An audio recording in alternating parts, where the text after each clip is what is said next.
अस्सलाम वालेकुम नाजरीन। कोलिश उस्मान एपिसोड नंबर 191 का दूसरा ट्रेलर जारी कर दिया गया है, तो जिसमें हमें तुर्गत बे और उस्मान गाजी की मुलाकात दिखाई गई है और इसके बाद तुर्गत बे हमें मंगोलों के साथ लड़ते हुए भी दिखाई दिए हैं। तो नाजरीन इकराम, ट्रेलर में सबसे पहले जेरकुताई को बजंतीनी किले के सामने बतौर कासिद दिखाया गया है और इसके बाद बजंतीनी शहनशाह और उस्मान गाजी खाने की मेज पर एक दूसरे के आमने सामने होते हैं। तो उस्मान बे अपने खंजर की नोक मेज पर मारते हैं और कहते हैं कि तुम मुझे वही सब कुछ दोगे जो मैं चाहूंगा, वरना मैं अपनी तमाम तर कुव्वत और अपनी तमाम फौज के साथ तुम्हारा सामना करूंगा। तो बजंतीनी शहनशाह उस्मान गाजी की इस बात पर रजामंद हो जाता है और वो कहता है कि हमें कबूल है उस्मान साहब। तो इससे अगले मंजर में हम तुर्गत बे को देखते हैं, जिसके सामने उस्मान गाजी अपने सिपाहियों के साथ मौजूद होते हैं और तुर्गत अलब उस्मान गाजी से कहते हैं कि क्या आपकी फौज में मुझ जैसे बूढ़े के लिए कोई जगह होगी। तो जिसका उस्मान बे जवाब देते हुए कहते हैं कि आपकी जगह कैसे नहीं होगी तुर्गत गाजी। तो इसके बाद उस्मान गाजी और तुर्गत बे गले लग जाते हैं और तुर्गत ने अर्तुगरुल गाजी की तलवार अपने हाथों में थामी होती है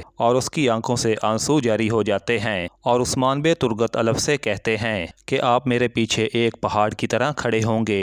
तो इसके बाद इससे अगले सीन में तुर्गत की मंगोलों के साथ एक ज़बरदस्त फाइट दिखाई गई है, तो जिसमें वो अपने पुराने अंदाज की तरह मंगोलों के साथ कुल्हाड़े से लड़ते हैं। तो इसके बाद तुर्गत अलब और उस्मान गाजी को आपस में हाथ मिलाते हुए दिखाया गया है और इसके बाद मंगोलों की एक बड़ी फौज कतारों में आ रही होती है। तो जिसके बाद मंगोल एलची गुस्से में कहता है कि अगर मैं तुम्हें तुम्हारी आग में न जला डालूं तो मैं खुद को भस्म कर दूंगा। तो इससे अगले मंजर में उस्मान गाजी और क्लाडियोस को आमने सामने देखा जा सकता है। तो जैसे ये दोनों जंग के लिए तैयार हों, तो इसके बाद हमें काई कबीले का मंजर दिखाया जाता है, तो जिसमें तुर्क सिरदारों और काई कबीले के लोगों ने अपने हाथों में झंडे थामे होते हैं। तो वहाँ पर अख्तमूर कोजा बे और उसके भाई के सामने खड़े होते हैं। तो अख्तमूर उनसे कहता है कि मैं सजा को जारी रखूंगा और उनको पुश्तों से पकड़कर नीचे जमीन पर गिरा देंगे। तो कोजा बे उसका जवाब देते हुए कहते हैं कि अल्लाह हिकमत वाला है और तुम क़याम करो, मुझे तुम्हारी ज़रूरत है। और इससे अगले मंजर में अख्तमूर ने अपने हाथ में एक हार पकड़ा होता है।